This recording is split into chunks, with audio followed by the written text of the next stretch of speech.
Hi, my name is Louise and I'm a trainer with Healthy Cornwall, and welcome to this short video about resilience.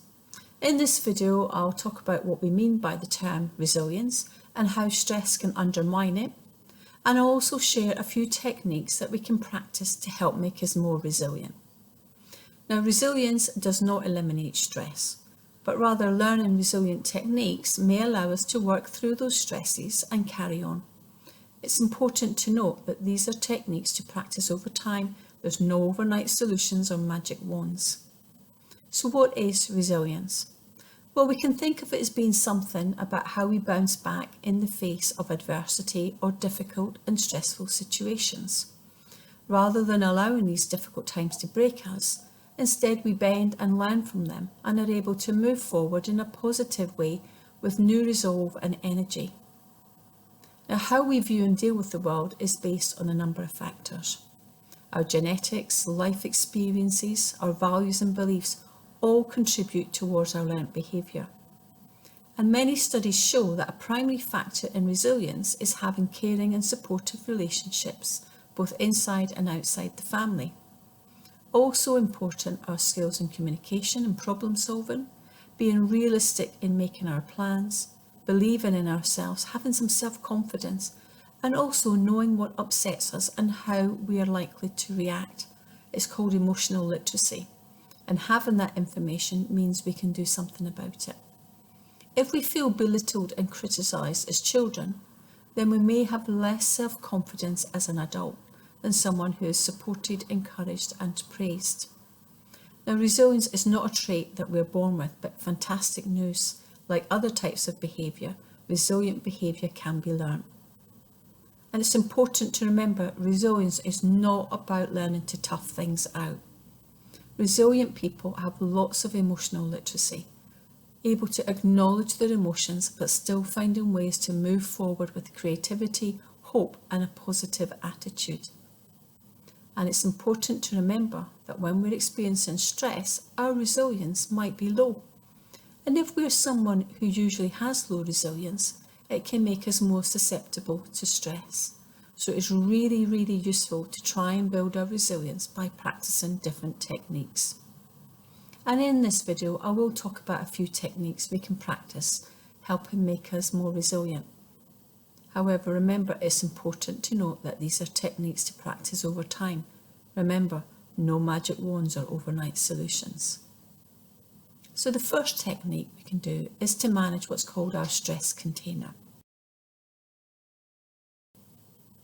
It can be good to think about things that are causing you stress and how you can manage these.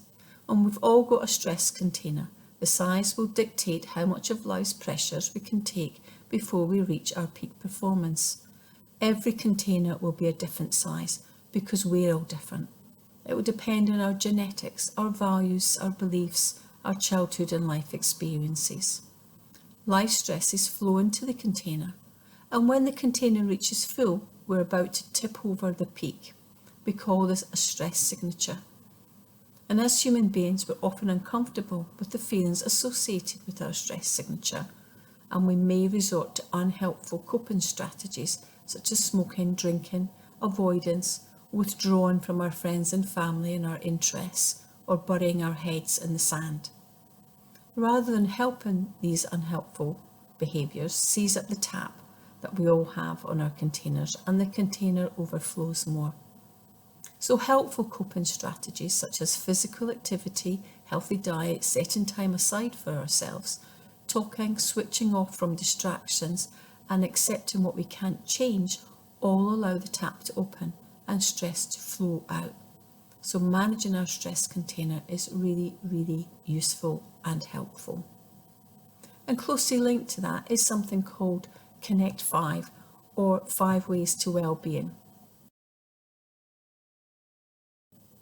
Essentially, practicing these 5 things can promote positive well-being and help with our resilience. So staying connected to family and friends. At times when we're feeling stressed or overloaded, keeping those connections can act as a buffer during those times. We have someone to talk to, someone to listen to us. Staying physically active. When we're physically active, it releases positive endorphins in the brain, those feel-good hormones. Doesn't mean having to go to the gym, it can just be going for a walk, going for a swim, okay, practicing a bit of yoga. Taking notice of all the lovely things that happen all the time for us, little small things that we tend to brush aside and we don't give a second thought to, can make us feel good, can make us feel happy. Keep learning. When we learn something new, it boosts our self-confidence. We have self-belief, and it can be a new hobby, a new interest, a new recipe, a new language, anything. And the last one, giving. When we give something back to another person, it makes them feel good. And because we've made them feel good, it makes us feel good. That might be doing some volunteer work, just giving a bit of our time, a conversation, a smile, anything that can make us feel good. The next thing we can do is something called accurate thinking. By improving your ability to cope with stressors through reframing your perceptions. Perceptions might be a true reflection or they might not. They can be conscious or unconscious, but we know perceptions of being unable to cope or feeling overloaded causes fear.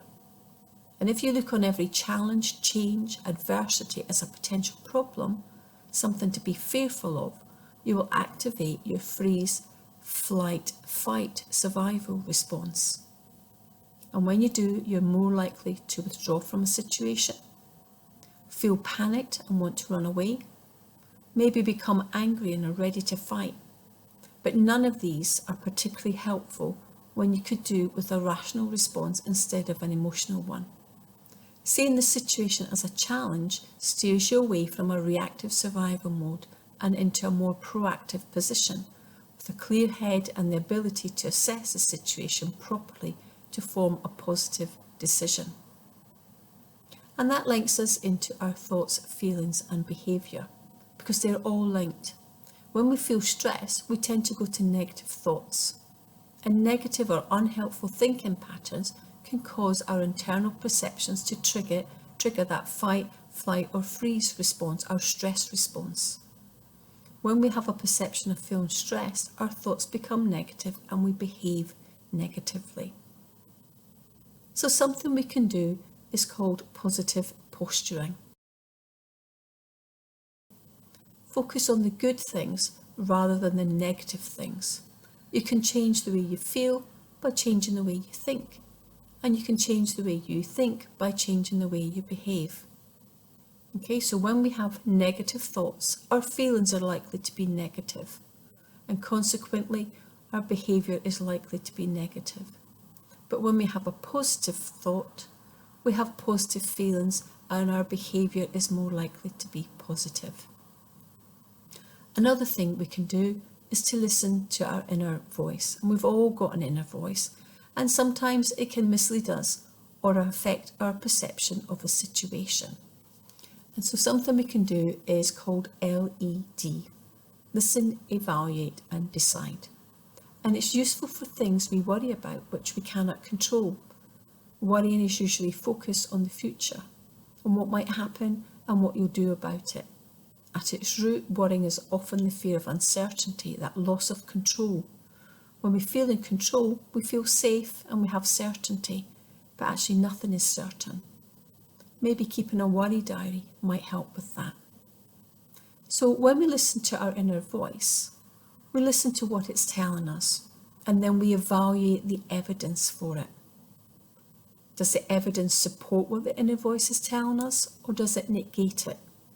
So we make a decision, which are we going to listen to, the evidence or the inner voice? Okay, and it's a useful technique, as I say, for things we worry about, whether it's future events or past events. Another thing we can do is to accept uncertainty and that we cannot be in control of everything. Accept our vulnerabilities, and when we need to, ask for help or support. A resilient person is more likely to ask for help or support when they recognise they need it. And more often than not, others are usually keen to help us, if only we'd ask. Another thing we can do is practice the art of saying no. Now, in our society, we don't like to say no because we want to be helpful and we don't want to be judged as being unhelpful. However, if we never say no and are always that go-to person because we always say yes, how can we make time for ourselves? For example, to practice that Connect 5. And there are 3 stages to practicing saying no. Okay, reflecting on the request, refusing or turning down the request, but then offering a follow-up or an alternative. And it is really useful if you find it difficult to say no. It gives your brain the chance to engage before your mouth, but it takes practice, so start small and build up. Now, practicing some of these techniques is just a start. There are many ways you can develop your personal resilience. Things like daily mindfulness or meditation practice, keeping a things you're thankful for diary, physical activity like yoga, sea swimming, walking, cycling or running, connecting with people. Find the activities and strategies that work best for you and make yourself more resilient.